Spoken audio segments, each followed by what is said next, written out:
Esto es algo que afecta no solo al docente, sino también al estudiante.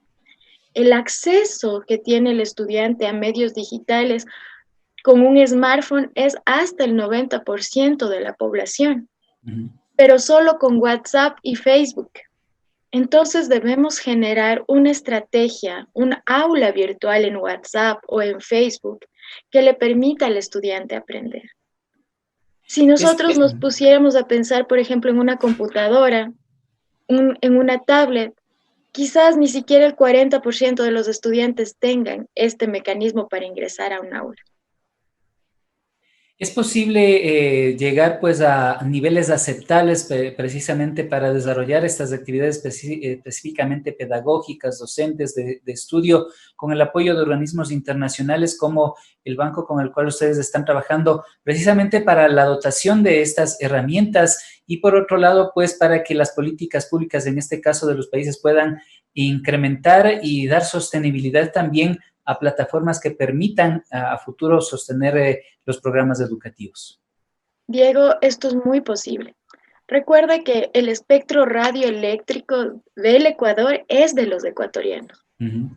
Y la primera cosa que deberían hacerse es abrirse las redes para la educación de manera gratuita.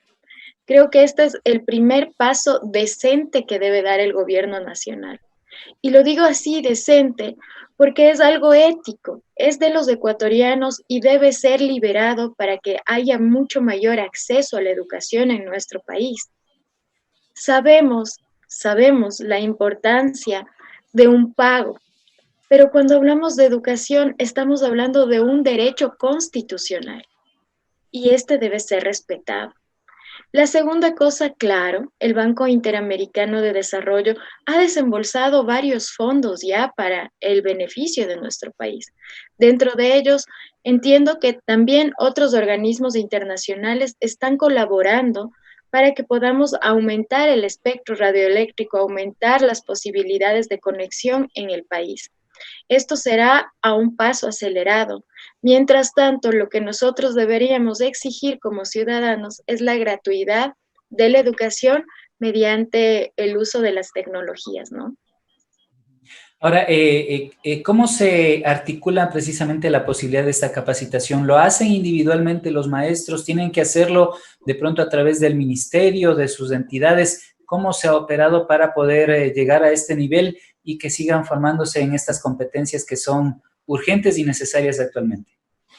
Bueno, Diego, esta es una forma de trabajo desde la organización civil. No estamos vinculados a ninguna parte del gobierno nacional. Uh-huh. Entonces, el estudiante, que es en este caso el docente, puede inscribirse de manera individual o conjunta.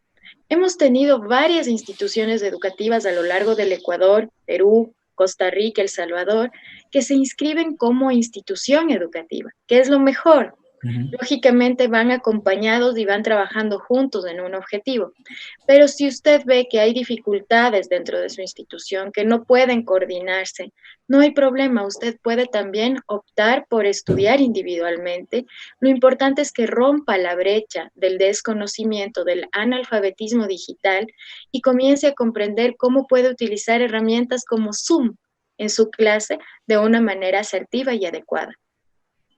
De aquí al corto y mediano plazo prevalecerá precisamente estos mecanismos porque sabemos por información de los organismos mundiales de la salud como la OMS de que el virus llegó de pronto para quedarse algún tiempo y deberemos permanecer pues con estas medidas alternativas para desarrollar muchas de las actividades, especialmente como las que tienen que ver con educación, comunicación, entre otras.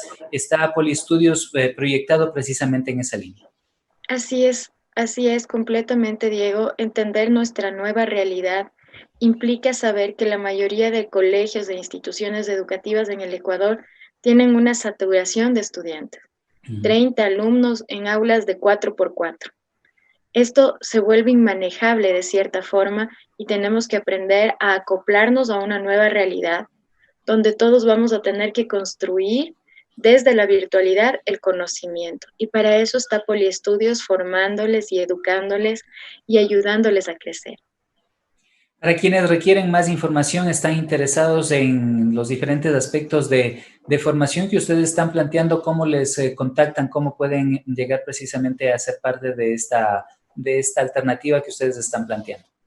En este caso, lo que usted puede hacer es visitar nuestra página web www.poliestudios.org o comunicarse a nuestro WhatsApp 0987 062 144.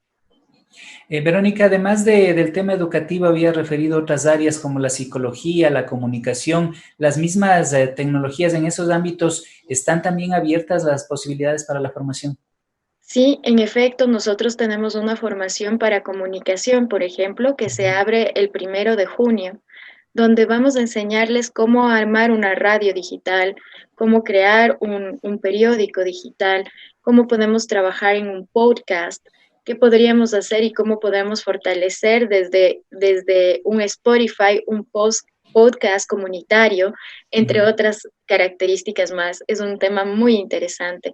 Del mismo modo, para los psicólogos tenemos una formación muy importante que se llama Trastornos de la Niñez y la Adolescencia, en donde vamos a trabajar todas las dificultades del aprendizaje, el TDAH, entre otras, aunándonos a la parte de las herramientas digitales y cómo favorecer su tratamiento desde la forma digital.